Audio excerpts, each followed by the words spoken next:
सत्संगत जी, प्यार से कहना धन्यकार जी भी बन सकते हैं।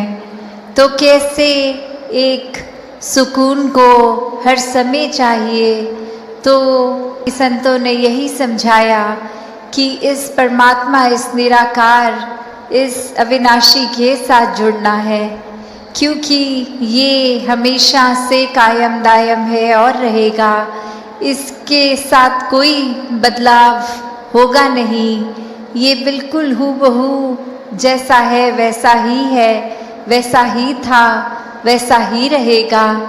तो ये परमात्मा के साथ अगर हम अपना एक पहचान करके पहले फिर इसके साथ प्यार के बंधन में रहेंगे, एक इसको हर समय महसूस करते हुए, एहसास करते हुए रहेंगे, तो फिर ये जीवन वाकई ही कोई भी परिस्थिति का मोहताज नहीं है।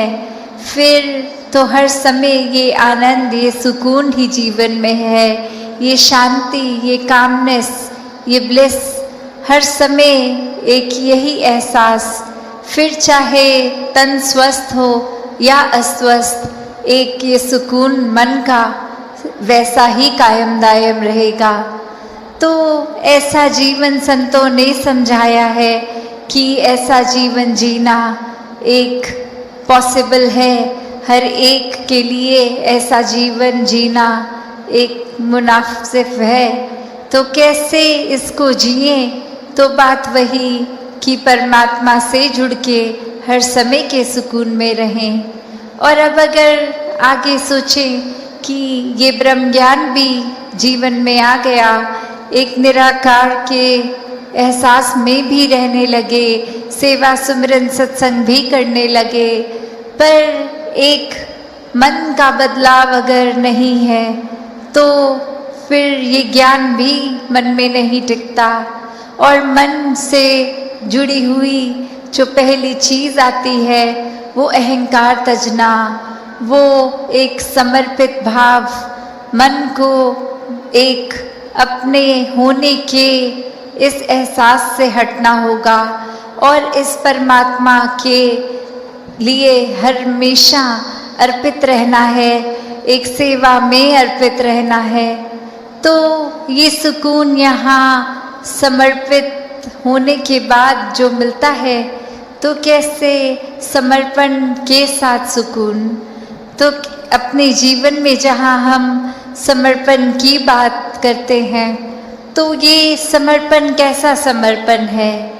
एक समर्पण सिर्फ ये तो नहीं कि कभी अक्सर जीवन में हम देख लेते हैं, हम कह देते हैं कि हमसे कोई सीनियर है, वो कुछ ऑर्डर्स दे रहे हैं और हम करते चले जा रहे हैं।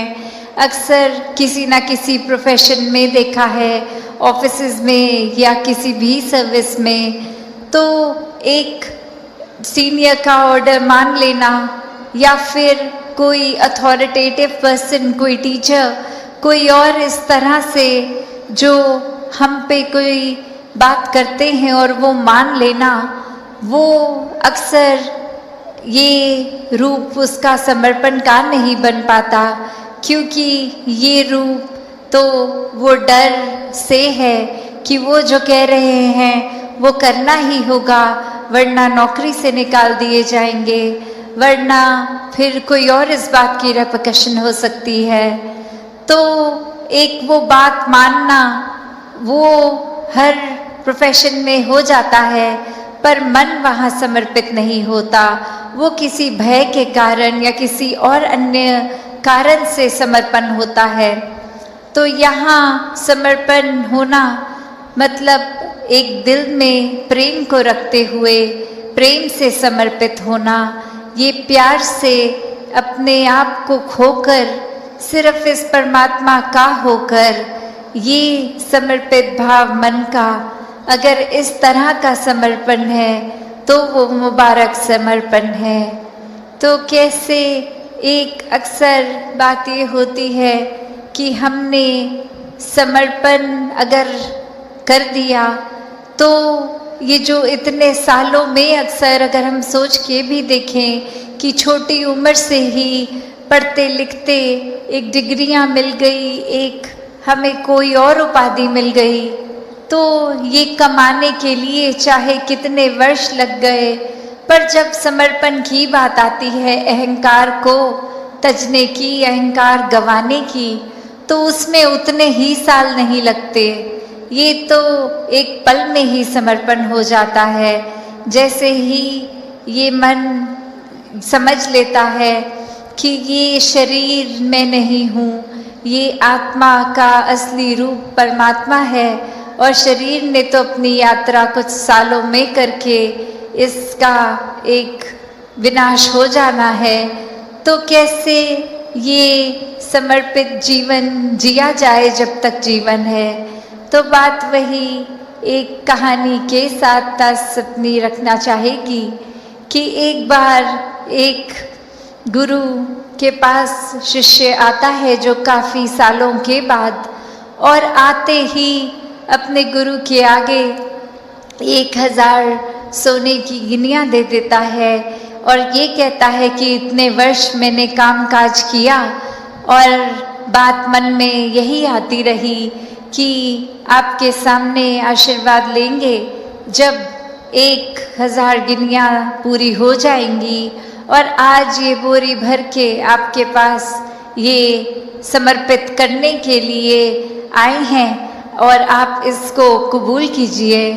वही वो गुरु वो लेकर सामान अपने शिष्य से कहता है कि ठीक है, तुमने ये दी, मैंने स्वीकार करी, और अब ये जो सामने नदी बह रही है, सारी की सारी ये गिनियाँ उस पानी में बहा दो।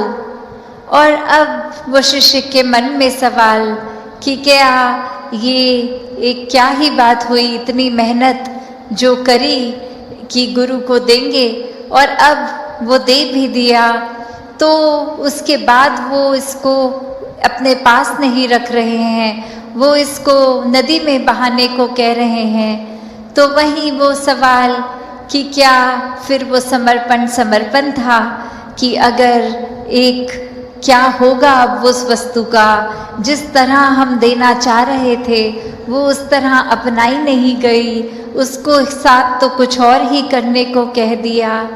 तो वही ये ख्याल जहाँ उस शिष्य को आया और फिर वो अपने मन पे